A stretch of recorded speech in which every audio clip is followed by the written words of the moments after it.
আসসালামু আলাইকুম। এই যে আমাদের গ্যারেজের মুরগির খামারের নিচে আরেকটি গরুর শেড। তো এখানে আমাদের এখন প্রায় 60টি গরু আছে। আমরা এই গরুগুলোকে আজকে কৃমির ট্যাবলেট করেছি। তো আপনারা প্রত্যেক 3 মাস অন্তর অন্তর এই গরুকে কৃমির ডোজ করবেন। কৃমির ডোজ না করলে গরু আসলে ভালো হয় না। তো আপনারা আসলে এই চাকরির পেছনে না দৌড়িয়ে আপনারা এই ছোট ছোট কিছু করতে পারেন। যেমন আপনারা একটা ছাগল কিনতে পারেন বা একটা গরু কিনতে পারেন। ছোট ছোট উদ্যোক্তা হওয়ার চেষ্টা করেন।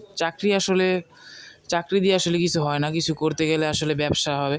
ব্যবসা আল্লাহ অন্যরকম একটা বরকত দিছে ব্যবসার ভিতরে। তো আপনারা যদি ব্যবসা করেন তাহলে আল্লাহ এমনও আছে, আপনাকে এক ব্যবসায়ী আপনাদের উঠিয়ে দিতে পারে। আপনাদের অল্প পুঁজি অল্প দিয়ে শুরু করেন, একটু দিয়েই মানুষ শুরু করে, কেউই প্রথমে উপর দিকে উঠতে পারে না।